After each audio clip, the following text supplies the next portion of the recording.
Thank you. So I tried to get her in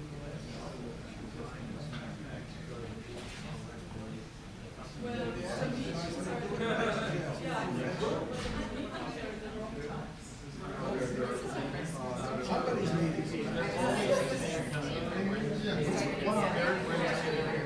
Well, I have.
Sit down, Phil.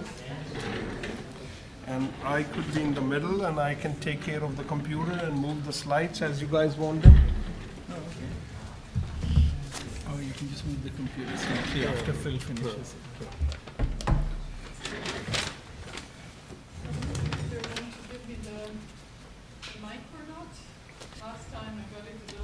Maybe it's a good idea. I have to have it or not? I mean, you decide. No, this is fixed. No, So then it's I a, have to have a mic up here? just stop that. No, it's for something. Yeah. Yeah, Recording maybe for I'll the just put it recording. there and Yeah. maybe there's enough. Yeah, maybe there's enough of the projection to the screen. So anyway, good afternoon, everyone. It's my pleasure to introduce you to our second conversation of this academic year. My name is Zorica Nedović-Budić, for those who I haven't met so far. I'm a department head and also a professor of spatial planning and spatial technologies here in the Department of Urban Planning and Policy. We're building a new program that is actually stimulating all these new discussions. We're building a degree and launching a degree in a Master of City Design that has kind of stimulated all kinds of new interesting conversations, and this is one of them. It is important when we're launching a degree and have an professional education program also to couple that with intellectual development and the kind of dialogues that go between the scholars and professionals and the practitioners in how to enhance our understanding of the field.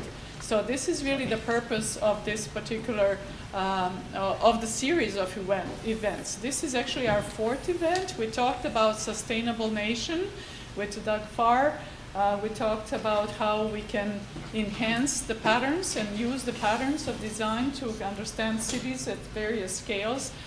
We talked about Jerusalem a couple of weeks ago and how ideology of people designing cities interacting with political environment. We had our first conversation in the spring of, in the fall of this academic year with actually Emily Talent, who is here with us, and also of University of Chicago, and Asim Inan from University of Cardiff. So again, we're really pleased that we're taking the opportunity of opening a new degree to also open a new conversation of understanding and enhancing the field and actually bringing up these dilemmas or kind of the new ideas and thoughts about how we both from the academic side but also from the practice side can move this forward, and that would all connect to our students, to our instructors, to the scholars who are studying cities and city design.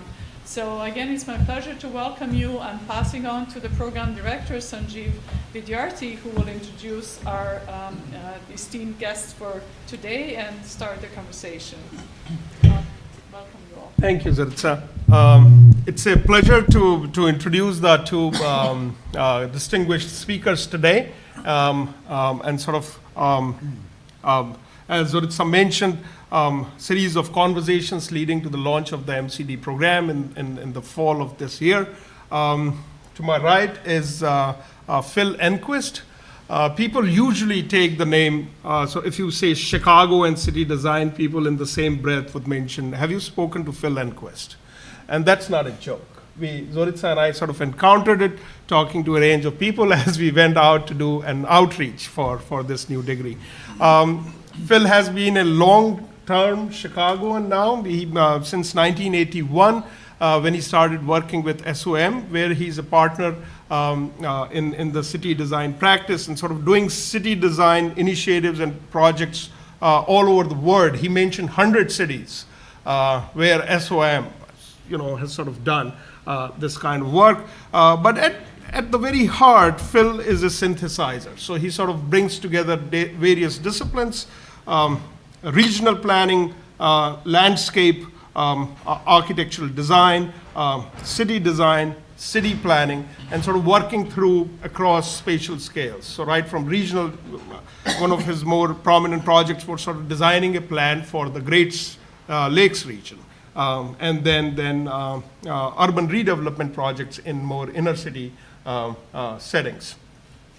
But a progressive designer, and he's also a thinker and a teacher, has been involved with teaching at many places. And on my left is Professor Rahul Mehrotra, who is a full professor at the Graduate School of Design at Harvard. He started his practice in Bombay almost 30 years ago.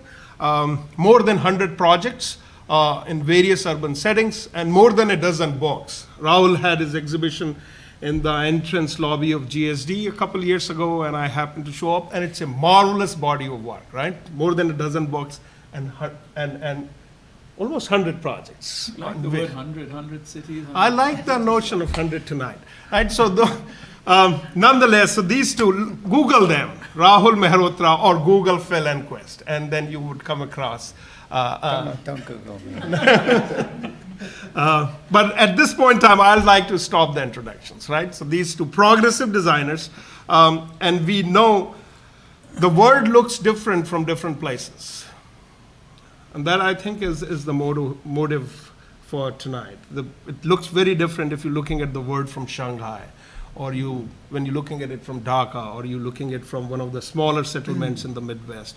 And the two speakers bring these very enriching perspectives of having seen the word from different vantages, from different perspectives to the table here. And that's sort of the theme of the conversation as to what is the future of city design practice as we stand at this urbanizing moment where more than half of the human population now lives in cities, and people all over the world sort of look for better quality of life in these urban places. So the layout of the evening is I'll invite both them one by one to sort of show a few slides and explain their own perspective in less than 3 minutes, at most 4. 3 to 4 minutes, they lay out what's their take on this topic. And from then, we'll open it to a discussion between 3 of us, and in about 30 minutes, open it up for a more substantial discussion and question and answer with the audience. So Phil, what's your take? Okay, I get to go first. Okay. Oh, I have to get started. My time is ticking.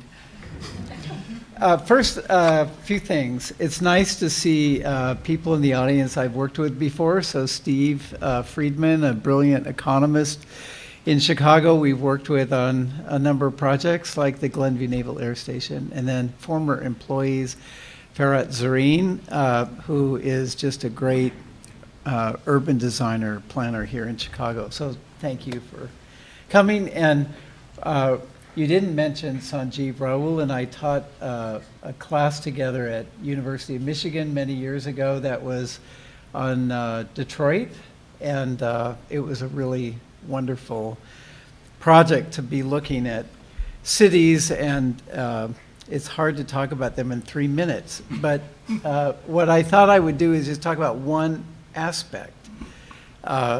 So when we talk about the future city, we know we're facing phenomenal urban migration across the planet due to either political issues or climate issues. We're looking at dramatic climate change. Just in our own country in the last year, we've seen North Carolina flood at the scale of a state. We've seen the state of California burn, and now we've seen multiple states in the Midwest flood. And it's pretty shocking what's happening to regions, and we're realizing, I think, that cities are not really prepared for this kind of intense climate challenge. And we're also seeing a tremendous loss of wildlife habitat across the planet. We're also, I think, in the world of cities facing very exciting tipping points. Yeah, sure. In energy, health, mobility. But I wanted to just start with these slides could be anywhere. This happens to be Denver, but we inherit these cities with this sort of grid infrastructure that allows us a framework for infill and growth and reinvestment. If you go to the next slide, but this is the same place, but it's an impervious world, and it works at certain levels, but it really fails at other levels. This kind of city building does not promote ecology. It doesn't promote wildlife. It's an impervious ground plane. We separate rainfall from the aquifer. We put everything in pipes, and we use water to move waste away.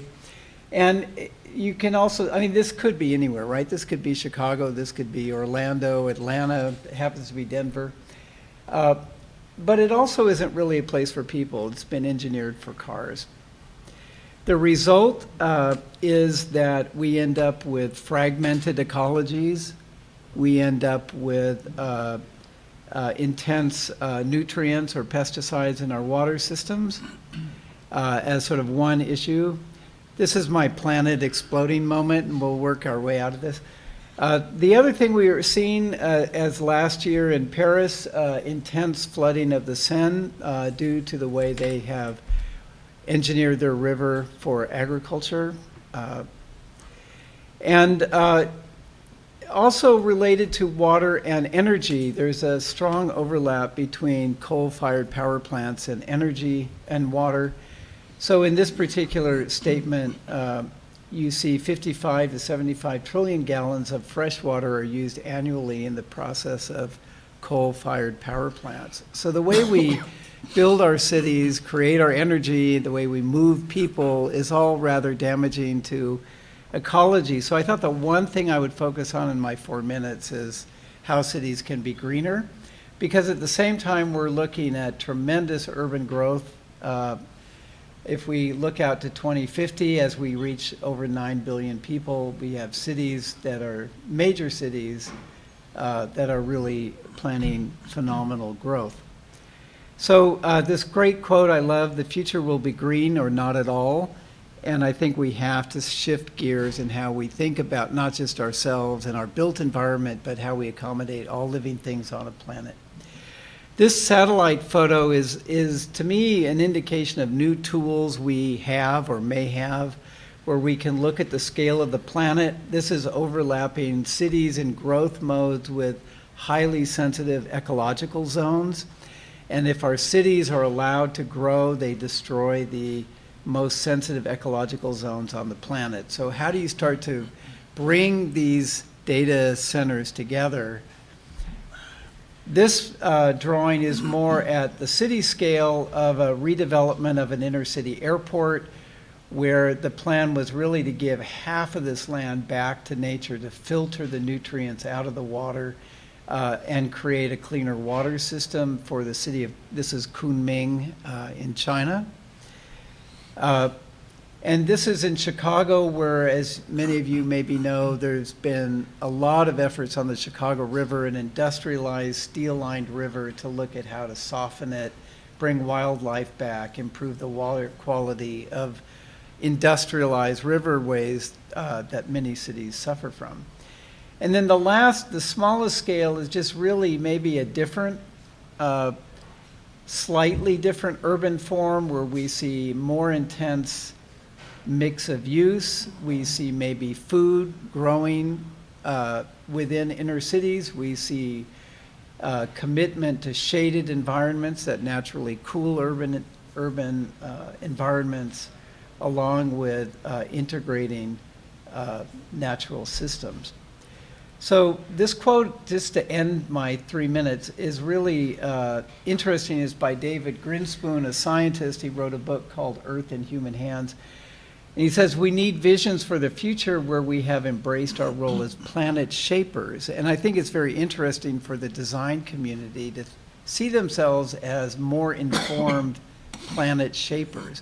We are, whether we intend to or not, we're shaping the planet with our impact. But if we can bring science and design together in more sort of convergence research, I think we can design in a smarter way. So for the enhancement of all life on Earth. So that's my 3 minutes. Thank you. Thanks, Phil. Wow.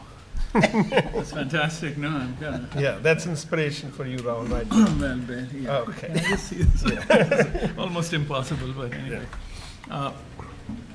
No, I sort of, Phil, thank you for that. And I think you kind of bring in this question of inclusion, which is something that I think is also one of the challenges for urban design or city design. I'm sorry if I use these titles interchangeably. I'm more used to using urban design.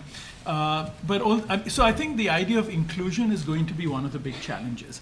And I think, at least in my own definition, I see urban design, city design, as being a bridge practice, because you kind of have the abstraction of planning and you have the site specificity of architecture.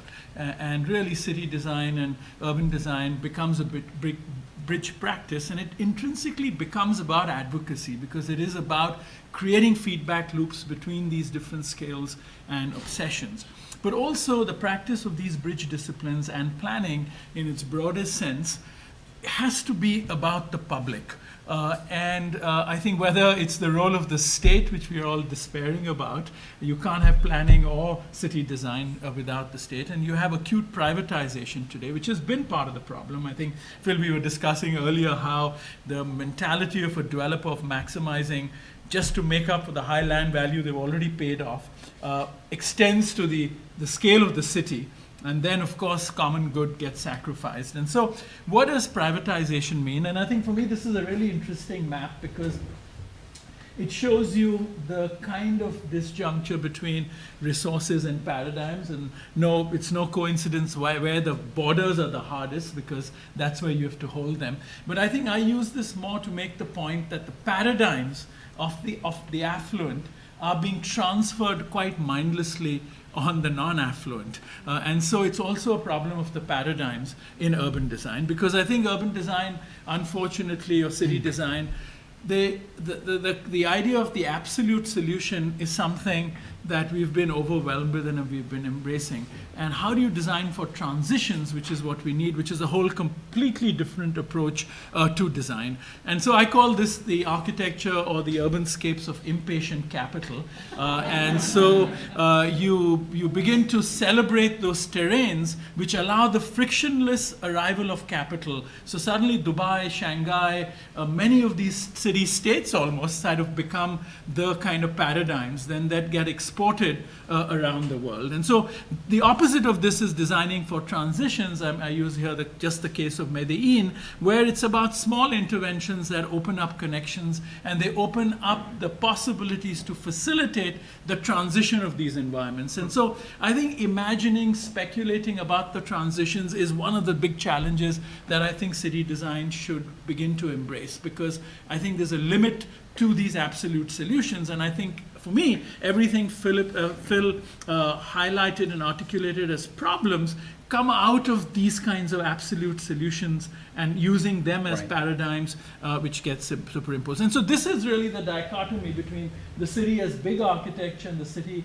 as socioeconomic planning, which we really need to resolve. So if you actually map this as a graph and you put, architecture, kind of big architecture, city, and city as socio-economic planning on these, and you begin to look at time, you get a very interesting wave which begins to flatten as we come along. So when urban design and city design is first invented, and there's city renewal and all of that, modernism, it's architecture as big city, as city design. And then you have a reaction to that which becomes participatory, process-oriented, planning begins to take over. Then you have postmodernism, it flattens a bit. And exactly for the challenges that Phil is describing, bringing the ecological thinking into this graph is going to flatten very much, where you're going to, we have to aspire towards collapsing these two processes. And that's where I think bridge disciplines like city design, urban design become really critical. So I see 3 or 4 critical issues that I think, need to deal with, that we should bring into the debate of both planning as well as city design. One is this sort of resolution between absolute and transitionary thinking, and resolving this sort of dichotomy that we kind of have out there. The second is, I think we need to recognize the condition of flux that our cities are in. I think we are often designing permanent problems for we are designing permanent solutions for temporary problems through these absolute solutions. And what does flux mean? I mean, just if I look at India and my current research, and Sanjeev has worked on this too, recently his last book. I mean, actually in India, you could argue India is 60% urban for 6 months of the year, and 40% urban for the other 6 months of the year. So you have 300 million people in flux because they're going back, they're mobile. And so how do you design cities for that? And I think coming out of that, we've got to take temporal landscapes, we've got to take the notion of time much more seriously. And temporality is something that hasn't infected the debate of city design and urban planning and urban design, I believe, enough. And I think that's going to be one of the big challenges that we kind of have to, I think, address and find ways of addressing. And I think, just to loop back to Phil's arguments, I think the environment, nature, and looking at ecology in its broadest sort of sense might give us the critical clues in imagining these, what I would call, holding strategies to make the transition that this planet is making between whether we occupy the hot spots with our cities or we find other places, and how we do that, and how light our footprint is on the planet. So thanks. Thanks. So for the students, you can accomplish a lot, 3 to 4 minutes, right? I mean, we have the 2 positions out here very clear. And I'll turn to Phil first. Within academia, Phil, so we have had this very long tradition of environmental thinking. So for example, I'm thinking Louis Mumford and regional planning, the Regional Planning Association of America, right? The 1920s plan for the New York region. Has this green urbanism thinking sort of filtered down to mainstream, or what you showing us was the aspiration? No, I don't think it has. I don't think it has found its way into local community law in a way that really affects settlement patterns. I think especially at regional levels, I think there are very few areas that express a regional brilliance. I just came from a 4-day conference in Phoenix last week, and I was literally shocked to hear that their long-range plan is to double the current footprint of the Phoenix region, which is already so unbelievably huge. And when you drive through the older parts of Phoenix, you see just block after block after block of underutilized land, and there's no reason to continue to expand. And yet, I think when you, especially in the United States, I think when you get into larger regions where you've got city against city, county against county, you don't see a regional brilliance that guides growth. And I think we're lacking the tools we need to keep, I mean, what Raul said about cities reflecting a flexibility, almost like they can shrink when they need to, they can expand when they need to. That doesn't work when you're building at 2 to 4 units per acre. And Detroit is a great example of that. A huge land area built at a very low density, and then when they lose their population, you have these fragments left over. I think we need planning law today that I think encourages much more flexibility in the mix of uses. To separate commercial and residential uses doesn't make any sense anymore. The more we can mix use, the more we can build at higher densities, the more we can build at walkable scales. Maybe then the less we sprawl. How do we control cities from sprawling or regions from sprawling? I don't see the tools in place for that. So- It's interesting talking to planners about this because you could debate that with me, but I just don't see the tools to protect larger regions without major sort of grassroots nonprofit initiatives to step forward and protect specific landscapes. Which is interesting, because if there is sort of almost a unanimous consensus within the academic world, and Emily Talon sort of bears testimony, her whole work, 25 years, everything you said, and then the mainstream practice, right? I mean, if this comes from someone like you, the designers are sensitive to it, but the local laws don't support it. So that's more of a public policy or a political issue than a design or a planning issue. Well, the technology, I think, is helping.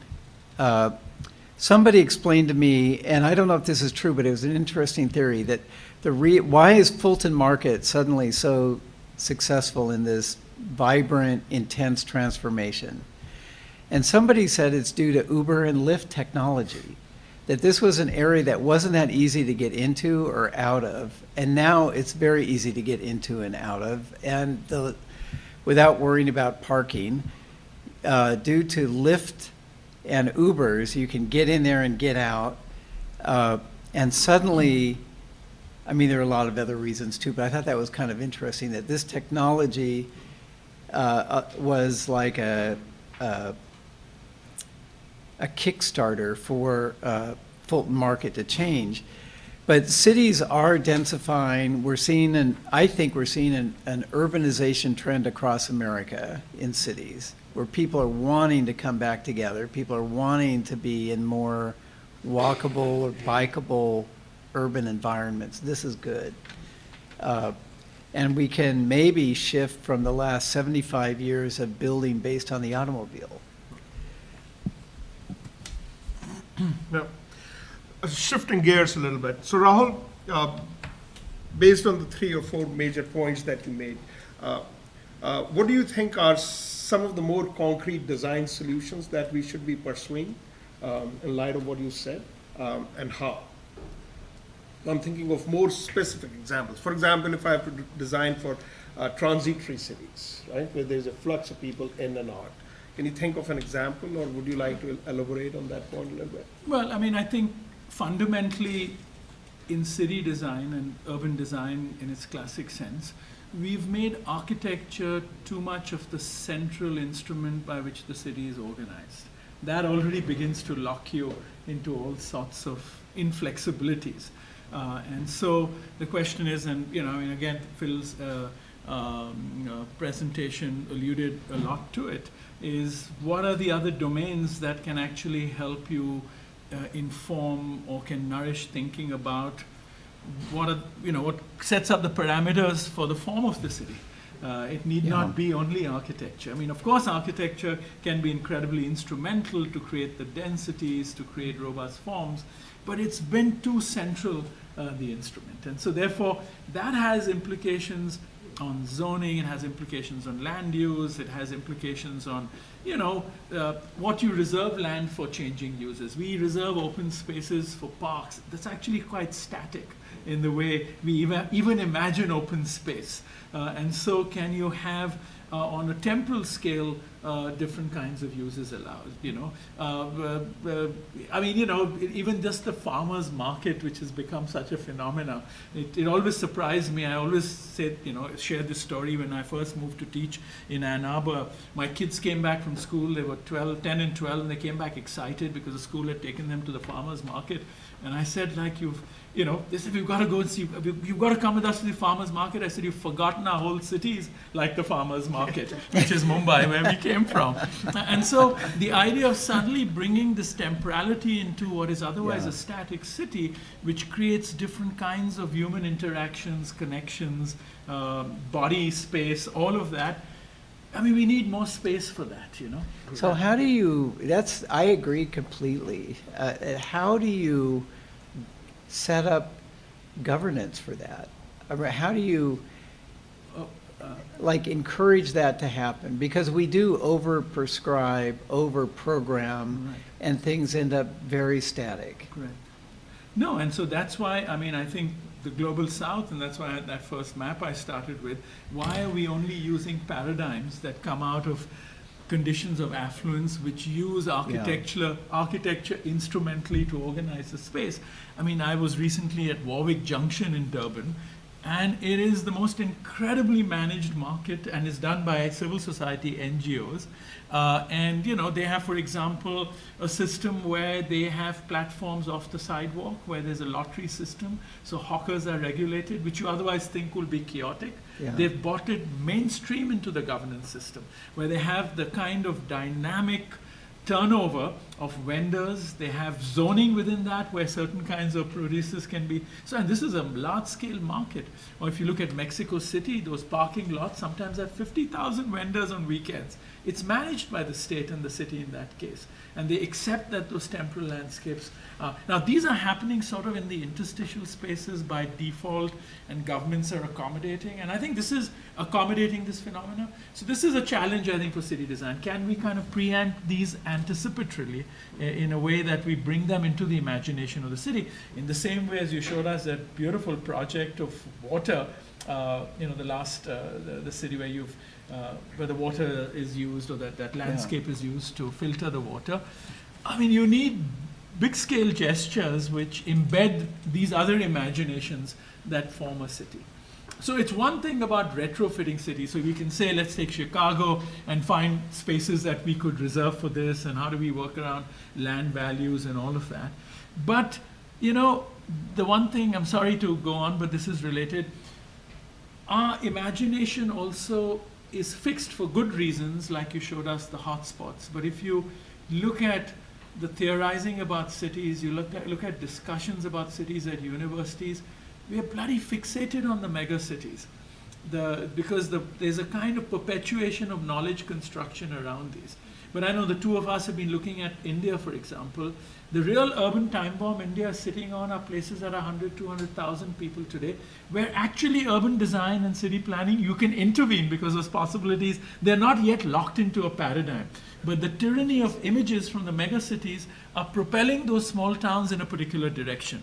And I mean, there's wonderful work done in many parts of the, where there's work done in the Desakota, Indonesia, Southeast Asia. Yes, Indonesia. I mean, there are places where there are scholars who are beginning to recognize there's another landscape that's emerging, and our energies as designers should actually go there.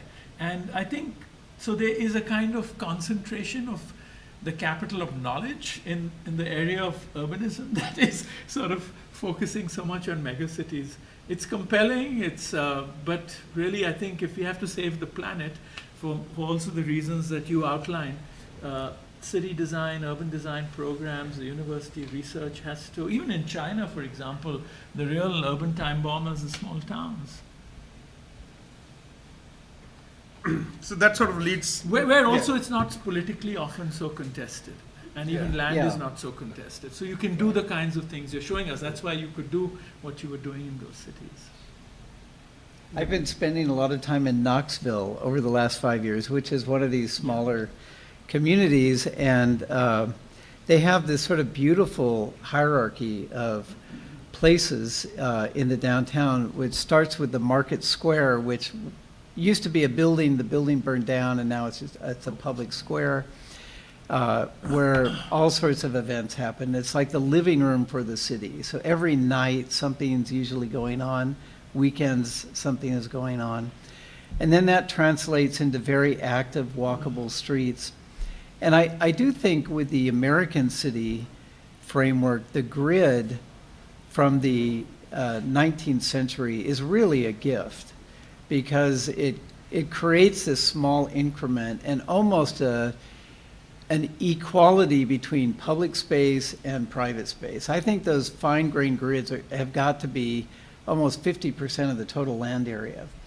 And so that scale, that framework allows generational interventions, it allows cities to change, and yet it keeps the structure familiar and rooted.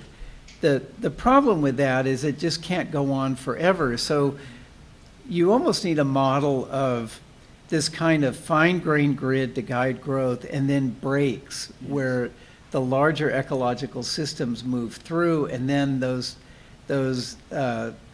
structured communities begin again. And so you fragment this in a way, and then you connect it, of course, with mobility systems. But what we haven't done well is the breaks. We just let cities go, and then we minimize the rivers, and then that's where you get in trouble with flooding, or you minimize the wetlands or eliminate them, or you minimize any of the sort of underlying ecologies.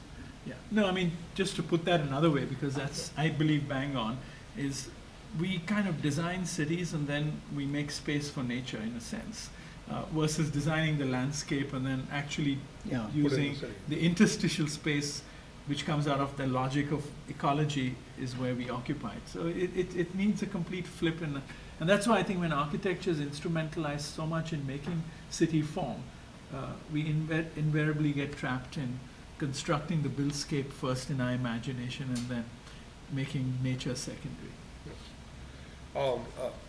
What role do you think universities can play in this, and especially public schools like us, Rahul, right? So this is committed to the ideals of public good and social justice, and we're launching this city design program. How do you think that sort of fits what you described in a place like this?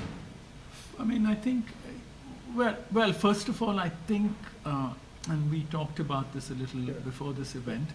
I mean, I think local engagement is very important, because a lot of what we are describing can be abstracted and kind of made as traveling ideas, but a lot of it has to be felt and lived to understand a place. And I think that way of constructing knowledge through perception and experience, I think, has to re-enter the pedagogy in some way if one has to bring the kind of sensitivity that Phil just sort of outlined. I think that's one. The other is, of course, these kinds of new questions that we've, I think, both outlined and you've kind of highlighted, need to find their way into the pedagogy. And I think to create true interdisciplinary work, the problems have to be challenging and have to be big again in the way Phil described them. Because, I think one of the problems, at least in my observation, is that in a lot of universities, interdisciplinary work is being celebrated. It's become the new kind of thing. And it's usually really tame. I mean, getting a real estate student into a planning studio and landscape is just not enough. To create the true transgressions, you also need problems that make all the disciplines across the board feel totally challenged. And often that doesn't happen, and that doesn't happen because of accreditation requirements. It doesn't happen because of many other things. So one has to, I think, be strategic about that if one has to really, or we have to as pedagogues, really address the kinds of questions that were just outlined. Okay. So Phil, I have a question for you. Remember that the topic of the conversation is the future of city design practice.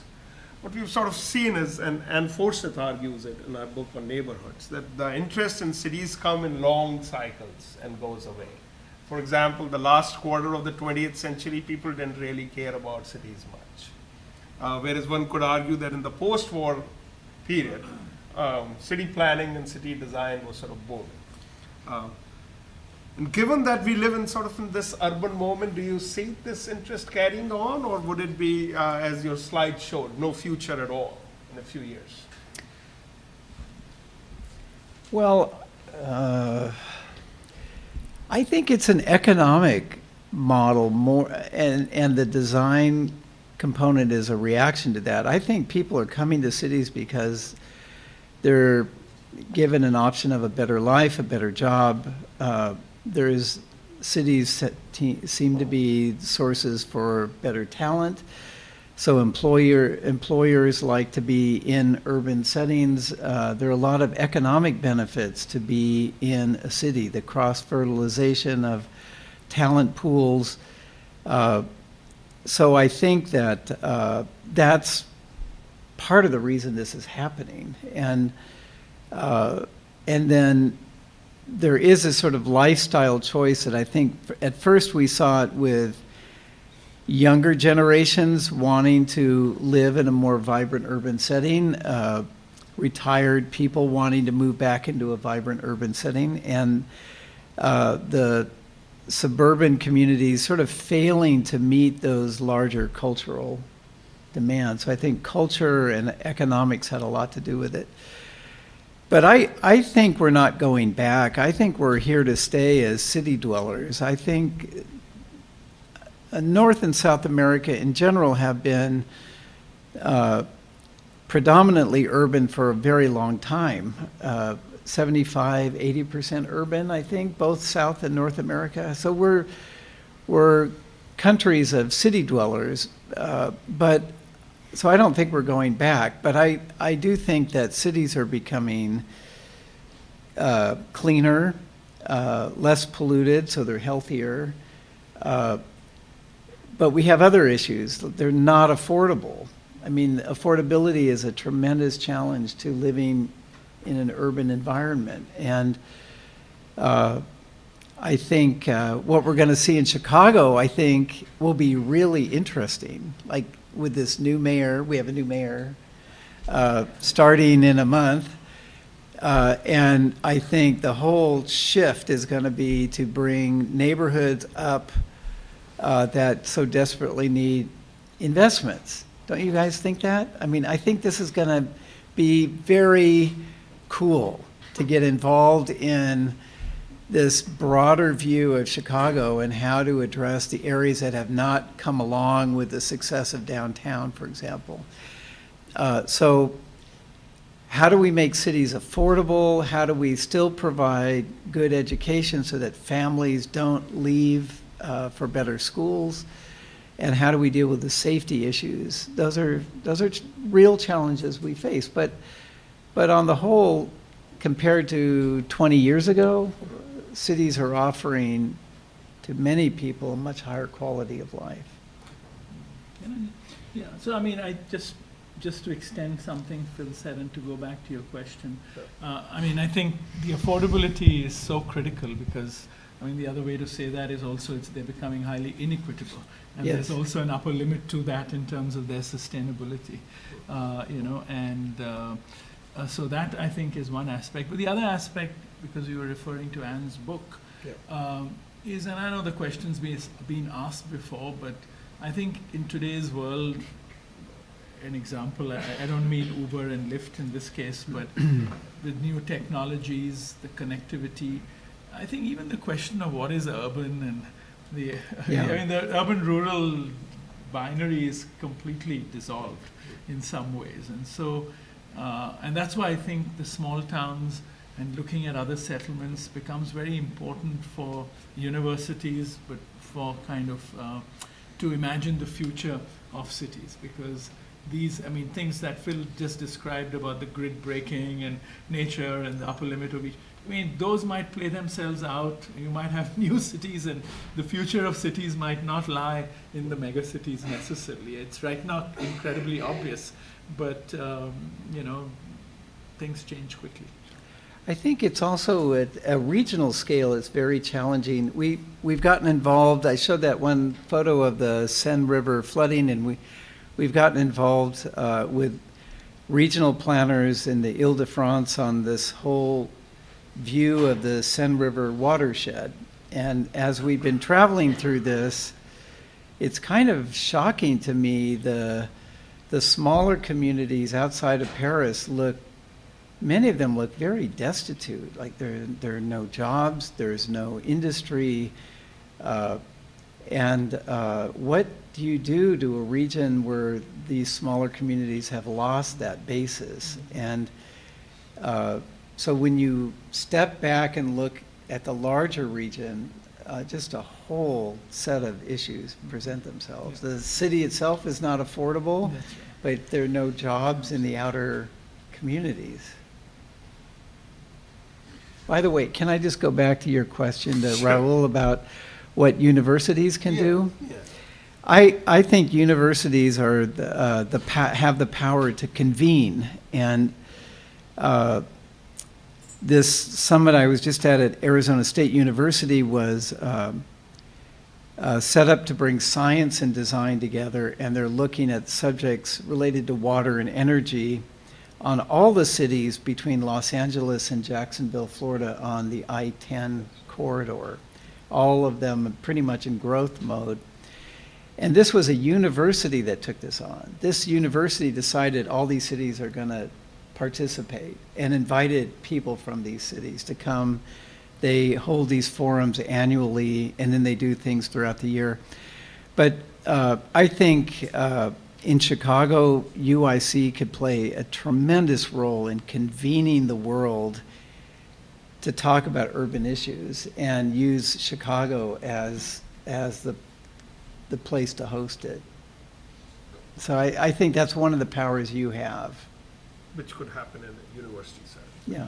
All right. So one question from the student side to both of you. Many of our students come in into our programs, both MUP and we believe MCD as well, hoping to change the world, right? They're eager to change the world. And then they sort of run into all of these issues. And we know cities sort of straddle public policy, project finance, project conception, and both of you have sort of navigated this treacherous terrain over successful careers, right? 30 years, 30 plus years, different parts of the world, conceiving these projects, getting them through, doing the political world.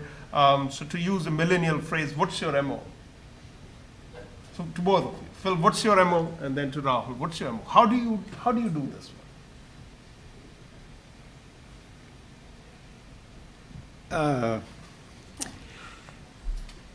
Okay, you like to say you're doing this to change the world, but the likelihood that you're going to change the world is not that likely, but you can inspire the world with your work, and your work can inspire people. And that's pretty good payment. That's pretty good reinforcement. If you feel you've inspired a community, or you've brought a community together, or you see a community getting railroaded because of some corrupt mayor, and you step in and slow that down or steer it a different way, I mean, you start to inspire people, and I think that's enough. But in reality, you inspire yourself. If you're interested in cities, in urban design, in urban planning, and a healthier future then your work inspires you to keep going. And it's that simple, I think. Don't you think it's that simple? You know, I think the metaphor I would use is like a game of golf, right? You're playing it against yourself. I hate golf. But the way you described it, right? That you. Oh, I see. Yeah. It's. Yeah, I never not- found golf inspiring. That That's you're not why I playing don't against play it. anyone else, but you challenging your own handicap, right? And sort of Yeah, inspiring. I get yourself. it, yeah. Yeah, in that sense. Rahul? I didn't even know what MO meant, but anyway, now that you. I sort of didn't either, actually. That's it. It's like, yeah, no, I mean, really, I mean, I think at the level of city design, well, larger community settlements, it's really, it's a diverse, I mean, I'm merely extending what Phil said. It's getting a diverse group of people. I mean, cities are contested by nature, and how do you build coalitions around a question? Yeah. And how do you make visible and surface that clearly enough that people might band across that, with you on that? And so, you know, I mean, advocacy, of course, becomes, I mean, everything Phil described was advocacy, and I use this carefully because I know advocacy planning carries baggage, but advocacy in its sort of basic sense is what. But you know, I think you have to also think about what I call, or I describe as instruments of advocacy. So we often all feel compelled that we've got to become advocates, and there are sometimes things in life that don't permit you to do that. You might be like someone like me, not fully connected with a community in a place where I'm now living.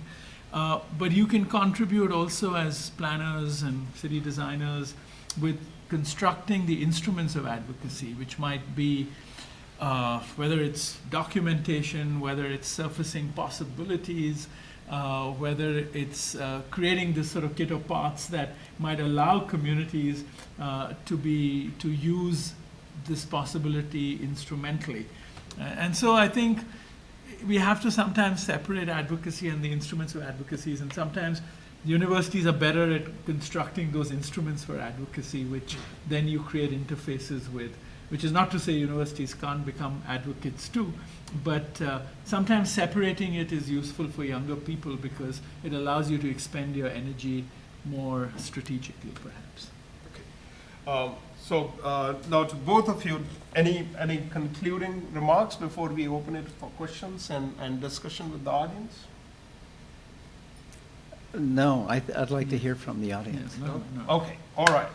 So at this point in time, we open it up for questions and comments, and comments phrased as questions, you know. Whatever questions phrased as or comments. question phrased as comments. I'd like to make a comment. I think Raul is staring at this line, divergence of architecture and planning.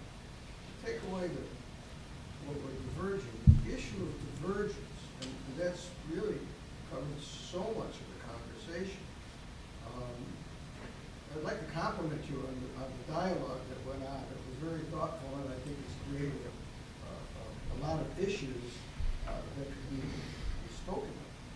But you know, one of the reasons that I think we've come to the state where we are is the divergence. It's a divergence of disciplines. It's a divergence of investment patterns. Yeah.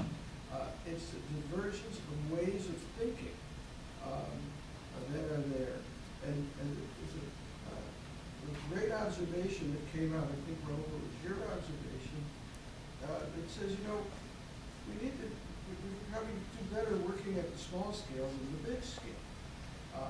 Because what Phil was talking about going on in some community, the small community, and how things change, you know, when you're dealing with at the scale of the megacity, you don't see that, and you can't enable that. You know, we'd like to think that we're big thinkers and big doers, and the reality is that we planners and architects are really not the doers. We're really the enablers more than anything else. And if we have an MO, it's teaching It's enabling. the guys, by our example or by our actions what it is that they should be doing. So you after 50 years of work, somebody said, what can you say that you've done? And I said, well, I've got some city councils that think in a more reasonable fashion. And I was able to do that. But one of and I'm all over the place, but the divergence notion, the fact that, and think about, even though I remember looking at the regional plan for Mumbai, it's created, it's this massive problem because we create these plans and because of magic marker or now GIS systems, we can color in large areas or something. And we don't give any instructions to this. So this is where divergence happens. So you say this whole, and we say, well, this is all going to be residential. And how that, and that's in essence because we've enabled the creation of a development process that really thinks in single uses. So when the good developer says to me, I only do housing, I don't do commercial. So you know that that's what's going to happen. So I come back here, the challenge that I think that we face is how can we come back to the most conservative scale, which is a small scale, where you don't have radical thinking, you have conservative thinking. How can we work with them to be able to develop models of integration rather than divergence that can evolve, and we can begin to point out over time to the other decision makers in other communities. So the challenge that I think that we have before us is being able to articulate this in a fashion that the lay decision maker, the mayor, can understand, and also be able to exemplify this in places. And virtual reality now allows us to take people all over. And I think if we as planners and architects come together rather than diverge, and as we think about issues, being able to resolve issues at small scale that serve as models, we may be able to elicit from those sets of principles that can be used in an educational fashion to get to the doers and help them make good decisions. I mean, just to respond, I totally agree with what you're saying, but we should be cautious about also making that a linear process, which is to really say that both scales are simultaneously critical. And so often in planning and urban design, we swing between these. In the last 10 years, acupuncture urbanism, all of this has been really popular. But the regional plan also has huge value. What happens is, and I think you alluded to, is the regional plan becomes too static and is not open to these feedback loops, then you begin to have problems. So I think the real challenge is to construct these feedback loops in dynamic ways between the small scale and the large. And I think the technologies we have now at hand allow us to do that if we can structure the process appropriately, as you well kind of recognize. Because really the cities that I believe do the best are the ones that can actually simultaneously address both these scales. So I think the challenge is really how do you move between these scales. And I think bridge practices like city design or urban design in its classical form, that's why I called it a bridge practice, is about training a set of professionals that have the ability to think spatially at the small scale, but also the bandwidth to begin to engage with conversations across the region and create these kind of iterative feedback loops which bridge these divergences that, as you sort of pointed out, have created these disjunctures in the process. That's how, I'm not disagreeing, I'm just framing it differently. Yeah. There are some interesting, just to talk about that a little further, small-scale interventions that could really shift the thinking in Chicago. And Woody, I don't know if you're leaving or not. Are you staying? So Woody over there is from the Chicago Architecture Center, and they funded this study called Rebel Alleys. I don't know if you guys have seen that or not, but Rebel Garages. Okay. But you need Rebel Alleys to get to the garages. So how to sort of introduce mixed use into the garages on alleys so that you suddenly have coffee houses and cafes, and maybe you have extra residential units above, and you start to transform the alley into a more active corridor. And a city that's done that is Melbourne, where they took the alley system and with Jan Gel's help and many others, now it is just the most amazing walkable city where the alley has been redefined as these sort of corridors of food. And I think that we should continue to look at how to introduce new layers onto existing urban frameworks to make them more dynamic, interesting, valuable.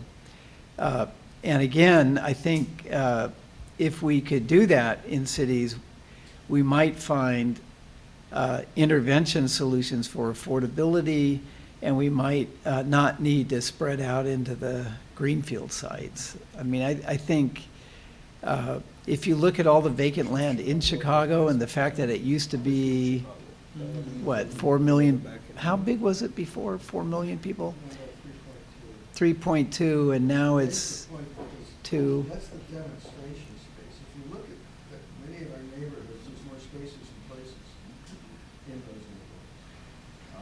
And that, I think, is going to be a tremendous incoming administration with a lot of challenges. But if they really want to speak to the neighborhoods, the action to try to address that spaces and places Yeah. gap, going to be where it's at. There's really an interesting opportunity. Yes. Thanks. Seems like some themes emerging are multi-use, flexibility, and also I heard interdisciplinary challenges. So it seems like the big one is zoning, right? Who owns it? Is it the law school? Is it the finance department? Is it the architecture school? Is it urban planning? I mean, it seems like zoning is so complicated. Nobody really understands it. If you're in that space, I don't. And I'm not a lawyer or a real estate developer or anything like that. But could that be an area because of research and innovation to know what is good zoning, what isn't, what's sustainable, and is anybody doing that? Oh, well, yes, it's definitely an area that needs rethinking, and a lot of urban environments have zoning that's based on sort of 1957 era zoning that's still in place, when most cities laid out sort of zoning laws. I don't know the age of Chicago's zoning, but I know the downtown was rezoned in 2004, and it hadn't been rezoned before it since 1957 or something like that. But the need to separate housing from industry isn't really there anymore with technology being the way it is. But there are other things that come into play. I think as you have higher density urban environments, you have other issues like noise. Noise is a really interesting challenge to urban dwellers now.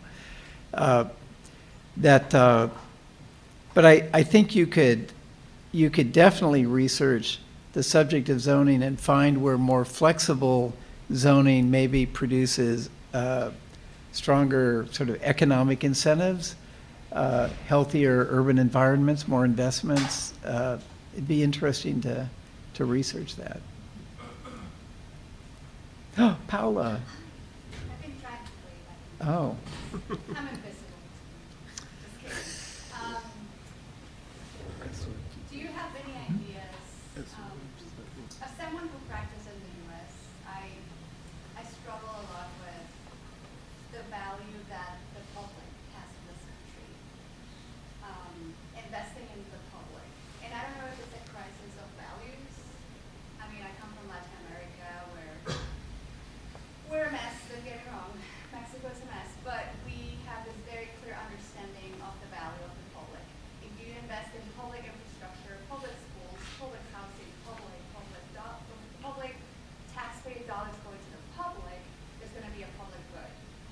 public impact.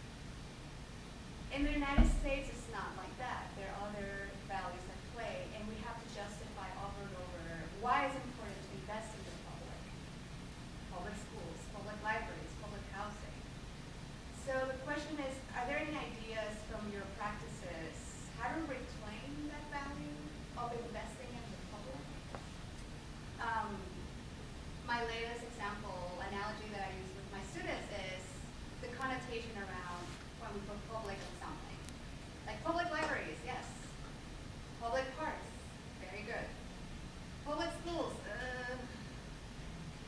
public housing, we're getting rid of that.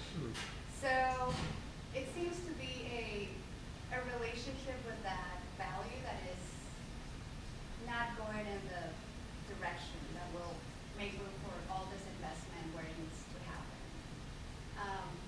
I know it's a loaded question, but for me it's a crisis of the value of investing in the public. And it might be a need for redefining what does that mean. How do you do that in a word? Does that have any value in the work that you do?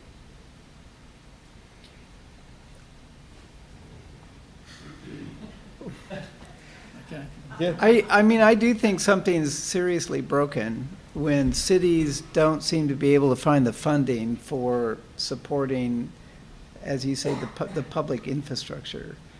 And you could add public transit to that too. You didn't mention public transit, but the closing of the 50 schools in Chicago, I don't know too many cultures that walk away from such expensive infrastructure that they invested in, to just sort of walk away from those. Why is it cities can't afford to upgrade their public transit systems? I mean, why are these expenses beyond the ability of a city? No. Is it the priorities of the city? We should really ask Steve. Well, I would add to your list, streets. Streets, sure. Cities ought to own and maintain streets. But we are, in fact, in the suburbs, we do not even want to. Cities and villages do not even want to own streets. They do not want to maintain streets. They would sort of maybe like them to be built to their standards, but they're not even sure about that. But you can flip that same issue to big cities. The two very controversial projects that are moving through the system right now are all about building basically streets and other infrastructure, and that the public will ultimately pay for about 2/3 of it, and the developers will pay for advance all of it, and then get reimbursed for perhaps 2/3 of it. If you take the redevelopment agreements, which are before the city council and are on file, and you just look at the basic math, each one has a table in the back of what the developer is being reimbursed for. You probably have to pair it with another document to get the total infrastructure cost. But the city, this city, is having a hard time building that infrastructure on sites that have no infrastructure. They have no usable urban infrastructure. So the problem exists throughout, and this value stress that you're talking about, having lost the notion of what is public and what should rightly be public. I've often described myself as a 1950s Republican conservative. I think cities ought to build and own the streets. They also ought to decide what the urban structure is, and perhaps find a way to finance the spines of the urban structure so that the grid can in fact expand and continue. But we are in a crisis of values over it because you could afford it if you wish to. I think the overlapping problem with both of these is that we have I would go as far as to say incompetent city council around these types of urban issues. I just took a run for city council, and I fell short about 200 votes. And so often people said, well, Casey, you're not an attorney. You know, your uncle wasn't a state representative. Who gives a shit? I studied urban planning. It's like, I give this example, like it's tax season. I go to an accountant to do my taxes. Pretty soon I'm going to need some work done on my apartment, so I'm going to go to a carpenter. But the people that we put in charge to manage our city know nothing about city management. And so as you were talking about interdisciplinary stuff in the program that you're developing, is there a plan in place to pull students that are, because it's way too late to teach somebody on city council now. My intern for a city council member, she thought I was brilliant because I could talk about economic development. I said, I'm an undergrad. I read a book on this. It's called Jane Jacobs. Are you all going to be making a conscious effort, because you got to start your farm team early. You need to pull students who are studying politics and pull them as early as you can to start thinking about urban planning, particularly on economic development, equity with housing and education. Is that a part of the plan in the new program that you're developing? And how aggressive would you be? Because you got it. Yeah. No, that would be more of an undergraduate, right? We have an No. undergraduate program. No, but that's too late for that too. Where this has to be is in C. You see, we've lost the notion of teaching civics. Hold on. So that's a no? Yeah, I mean, this is a city design program, right? So it's more spatial, physical design. Understood. Yeah. What you're asking is an educated public. And in order to do Asking that- a lot. No, you're That's not. it, yeah. No, I You're hate not to say asking this. a lot. And if you look at the high school system, they don't teach civics anymore. Many high school systems have removed civics as part of the curriculum. I often thought that if you're going to run for office, you gotta pass the test. But that isn't gonna work. But that's an important point. I think it's kind of outside the context of Yes. our discussion. Thank you for putting There that are out there. resources, so the Urban Land Institute has a program called Urban Plan, which they do in schools, and they also have a version of Urban Plan for public officials, Okay. which is used, and it's really remarkable. It uses plain old Duplo-sized Lego blocks to mass the city, and it's remarkable to watch the public officials suddenly become greedy, voracious developers. And begin to understand the problem. So there are tools, and it's an effort to tackle. Actually, the Urban Land District Council currently is, I don't think is doing urban plan in this region. But All right. That's an excellent, yes, Zari. And I'm going to be here, again, really delighted. Phil is my mentor, and I'm trained as an architect. I learned everything about urban planning really from my years at Staples. Forever indebted to him. For those of you who know, for the last 10 years, I left Skidmore, and I started literally a grassroots, small group. I wanted to actually do all the things we talk about and see how we could implement that. So for myself, and I've also taught you for 14 years, I think I have a very different take on all the issues you were talking about. I think the planning profession forever has talked about, of course, advocacy, all the issues. We've blamed zoning, we've blamed the politicians. And I always think you don't go to a dentist and ask the dentist, can you do a public forum to tell me what's wrong with my tooth? We as a profession don't have concrete answers. We're continually blaming others, where we really, of course our city council members should know about urban planning, but who has time? Do they know enough about law or any other professions? It's our job as a profession, first and foremost, to find credible solutions. And we don't do that.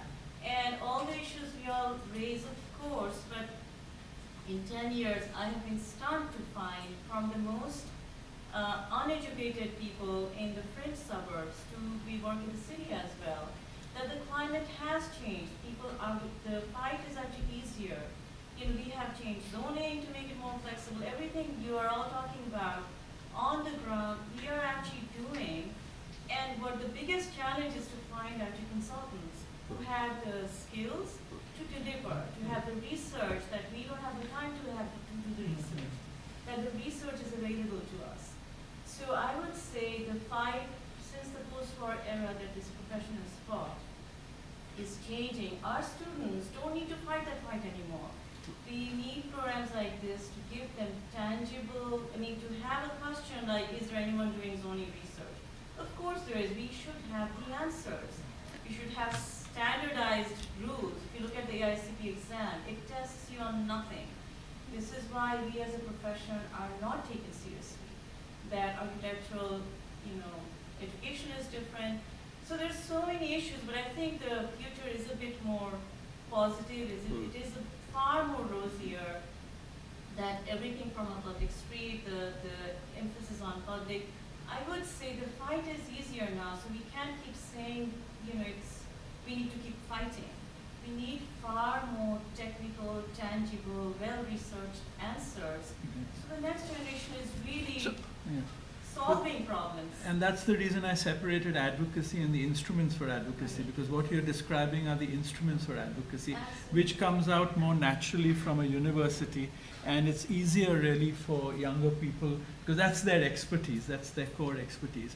And so really, if society has to take us seriously, I'm actually just reframing, in a sense, what you've said very beautifully. No, is that if society has to take us seriously, because society invests in us to imagine spatial possibilities in cities. So that's what we should focus on, correct? I mean, that's the dentist example was exactly that. And I think that really is our core mission, which we have to strengthen first, and it'll make us more kind of effective, I think. You asked about MO before. So the technology, the knowledge base that Marina is talking about works in I believe, in an MO that has as its participants all of the stakeholders, all those who have a legitimate interest in the matter at hand, and all of the disciplines that are relevant to that problem. And then you work a process around that. Now, eventually somebody has to make decisions if anything's going to happen. But you work a process that engages. There are many different kinds of processes, but to engage all of those people in the process. And that's how you can, I think, get to outcomes that lead to things that change the built environment, or things that change the rules and zoning in a community. The problem is, if you do it at a city, at the scale of a city like Chicago, it's virtually impossible. We used to do some of it at the neighborhood scale, and the planning now program in the city, and we do it in suburbs. But it requires a lot of time and effort in addition to the hard analysis and research. It requires you to spend time in a process that has all of the disciplines and all of the stakeholders in the room together working on it. That's the MO that we use where we can. But thanks, Zareen, for bringing this back on sort of the future of city design practice at the retail level, where, with some of these ideas sort of pan out very well. Yeah. Yes. So I'm not an architect or a designer. I'm a nonprofit attorney, and I've spent my life doing advocacy out in neighborhoods. So I'm quite enthralled by design and architecture, and attend quite a few talks and events trying to cull from that toolkit to do the work of empowerment that I think we all have an obligation to do. And I think when you think about a publicly funded university, I do think that a publicly funded university has an obligation to bridge between the common good and, as you deemed it, the privatization, which really cuts to Paula's question, or point really, which is how to encapsulate a set of values even if they're contested and shifting and contradictory, right? And that's what I really observe from where I'm standing, is that there are plenty of people in neighborhoods who have brilliant ideas about how they'd like that space to be utilized. And it doesn't always comport with what planners or architects in places like this are talking about or envisioning for those neighborhoods. Like, it's about young girls not getting abducted because of the abandoned buildings, not necessarily about new bike paths. And so what I would like to see is these tools, these skills, these tangible contributions being shared in deep and accessible ways, and the onus not being placed on people to identify these resources and try to scale these walls, but that people within these institutions are bridging or building those bridges from this direction. Because I know, having spoken to those folks, worked with those folks, I did, with my very limited knowledge, some workshops last year on land use and vacant space, but that system is labyrinthine and very difficult to understand for most people. And I know that and the Chicago, by the way, the Chicago Lawyers Committee for Civil Rights has put together a series of workshops about zoning law and about land use, and who shows up at those. You know, highly educated urbanists, people who live downtown, not the folks in Inglewood and North Lawndale, or in the villages on the outskirts of Mumbai, right? It's not those folks who are participating in those conversations. So I think the possibility of a program like this is to build a collaborative endeavor for the design of this city and other cities moving forward. Well, That's good. So I think that's a really great point. And what I want to offer to that is that there was a program, University of Massachusetts Amherst, the planning and landscape architecture program there has a really interesting collaborative design effort that they do with Community Soil, which is more industrial downtown. And they embed it. They have a storefront presence there in the community, and they have a really grassroots engaged design process to build that community. And they've done some really easy work. And U of I has done that down in Champaign with the East St. Louis Action Project. I don't know that much about that program too, but I think those are the kinds of actions that you can do. And I think that there are some public agencies that are doing that really well. So I was just in Austin, and the transit agency there opened a storefront so that the CEO could go and meet with the public and engage and talk about their design projects and what they want to accomplish. And I think there are ways that we as planners can help people bridge that. so we want to be winding down now, but before that, I want to give you a last shot at concluding or responding or tying together some of these ideas that came up. Thank you for inviting me. I appreciate it. And I think the conversation's really great. I think all these points are important. The subject is broad and complex and multi-layered. And so you've got to have a forum to have these kinds of conversations. I love the storefront idea. A number of cities have these storefront places for city talks, bringing people together. And I think you could benefit from that too, because we're in a basement here. No one outside even knows this exists. So maybe in addition to this space, you get a storefront in a neighborhood. Might be a great idea. But thank you for coming.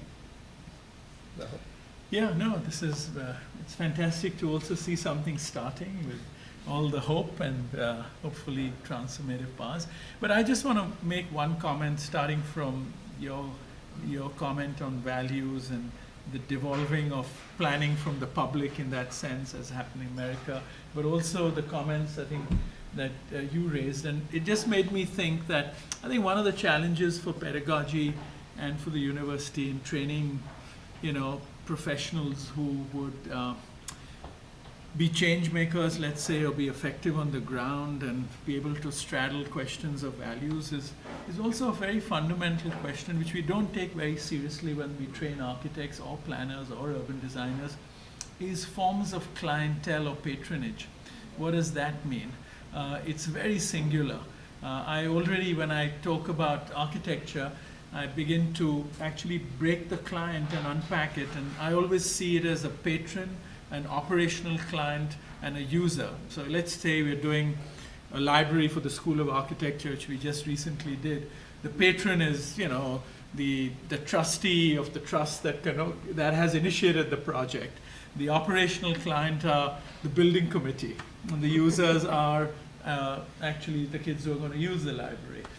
We often collapse it into one and are frustrated because we are often dealing with the operational client who has another set of values. But if you can actually create feedback loops between this unpacked form of the client, you begin to become very effective. And I can do a whole lecture on that one experience that really made a project that was almost doomed to fail happen.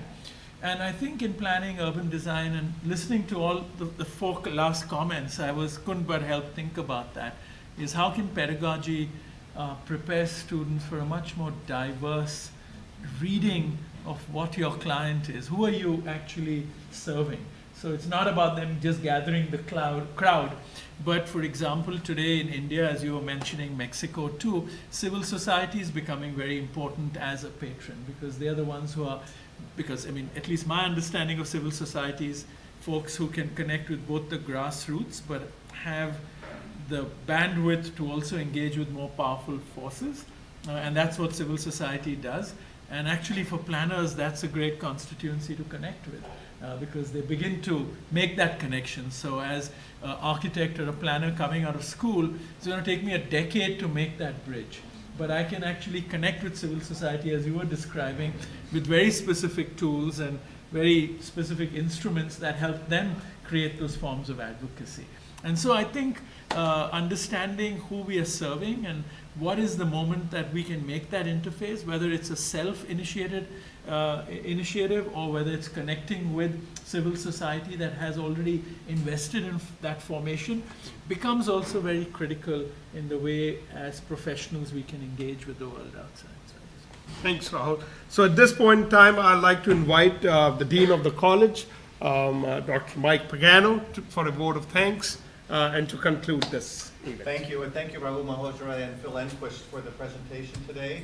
But before we dismiss to have some snacks over here, I don't want to miss the opportunity to make a couple of observations. First, I don't enter into a debate that I don't understand. So when you talk about what you are doing in city design, I say what we talk about, whether cities are well managed or whether they know about management, it reminds me that this is a College of Urban Planning and Public Affairs. There is a Master's in Public Administration, which is one of the top-ranked programs in the country. That part of it and our part of it in urban planning, maybe I think the call is for a little better integration and overlap and conversations with each other, because we do have an outstanding faculty and staff over there in public administration. Second is, the state of Illinois did one smart thing in the last few years. Civics is now a required course. So starting, I think it was last year, was the first year that students from Illinois high schools to receive the diploma from the state have to have completed, I think it's just one semester, but at least it's a civics class, so maybe we'll have real conversations in the future. And finally, the area that I do speak highly of, or speak to, is finance. There's a conference on Friday at the Federal Reserve Bank and about financing infrastructure of the future, which I'll be speaking at. But so, other than those three observations, there's nothing else I'll add except to join me. The college is supporting these events to kick off the City Design Master's program. It will begin in the fall. And we have another speaker, Michael Batty, will be here May 1st at what time? 2 to 4 p.m. Michael Batty will be here speaking on the title of his book is The Future of Cities, but he's changed this one to The Future of City. I'm sorry, Inventing the Future City. Anyhow, be sure to come back to that on May 1st from 2 to 4 here also, right? Great. Thank you. There are snacks over here. Thanks to our panelists and to Sanjeev for putting this together.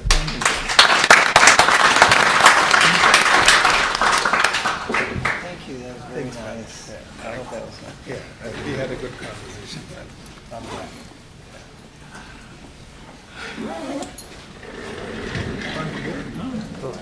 Nice from you. We got some people in. We had nice.